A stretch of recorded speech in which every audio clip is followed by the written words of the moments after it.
Senator, ano po ang reaksyon nyo sa reklamo na malinaw daw na gross neglect of constitutional duty ang pagpapabaya nyo raw po sa kaso laban kay Senator Cheese? Unang-una, gusto ko man magkaroon ituloy na at pakinggan yung mga kaso. I cannot. Dahil unang-una, Cheryl, wala pa ho tayong ethics committee members, no? Bibigyan lang kita ng timeline. I was designated as chair of the Committee on Ethics bandang Oktubre na kasi nga walang gusto kumuha sa committee ito.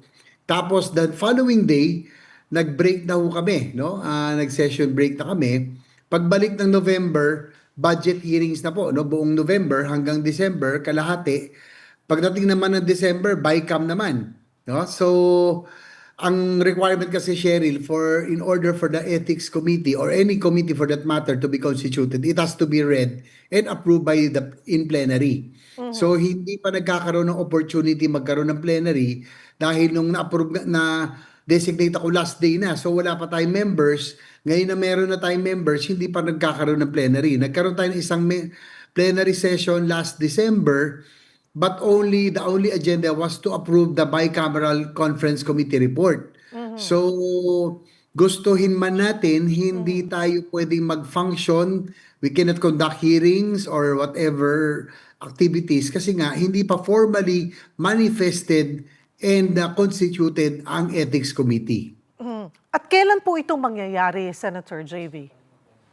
Once we have the opportunity, itong pag-resume natin by Monday, January 26. So once completed, kumpleto na po kami sa majority, si Senator Rizal Tibero, Senator Pangilinan, tapos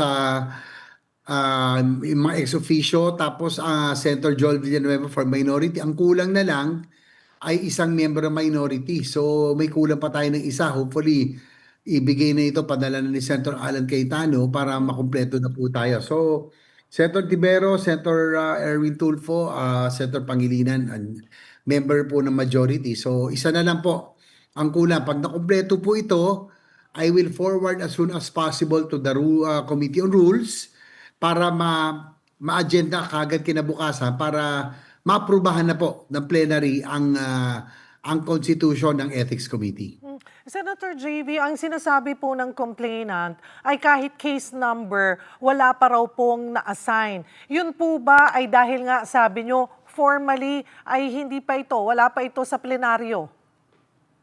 Wala pa nga hong kasi we are a collegial body, Cheryl, kailangan meron tayong ma-constitute muna, magkaroon ng organizational meeting before we can conduct any business sa ethics committee. Hindi ko alam and also first in first out kung ano yung first file yung po ang unang didinggit, no? Hindi naman gusto kasi niya unahin yung kay Senator Escudero na final, pang-apat pa ho yun. 'Di ba? So hindi naman ho tayo pwedeng maging entitled ho rito. So we will just play by the rules. First in first out po tayo and we will have to or have the organizational meeting and kumpletuhin muna rin ethics committee bago po tayo mag-conduct ng business. Senator JB, ano ho ba yung tatlong naunang na-file? Unfortunately, Cheryl, I cannot divulge, no, kasi it will be unfair to the legislators concerned, considering that we have to yet determine if there really are grounds for the ethics complaint. Kasi pangit naman kung wala palang grounds pero nabanggit na ho natin. So we will just divulge the names of those legislators once we find enough grounds for the cases to be elevated. Gusto rin po kayong ipatanggal ng complainant sa Ethics Committee at isinusulong nila na mag-inhibit din kayo sa reklamo. Ano po ang sagot nyo dito, Sen? Go lang, dahil walang may gusto ng Ethics Committee. Tinanggap ko nga lang yan dahil walang gustong tumanggap. Kaya nga last day ng session, October, tinanggap ho yan. Tapos next day, nag-adjourn na kasi nga, wala ho talagang gusto kumuha nitong Ethics Committee. Napakiusapan lang ho ako. Kung matatanggal ho ako sa Ethics Committee, ay may malaking bagay ho sa akin yan. Malaking kagaanan po ito. Sige na po.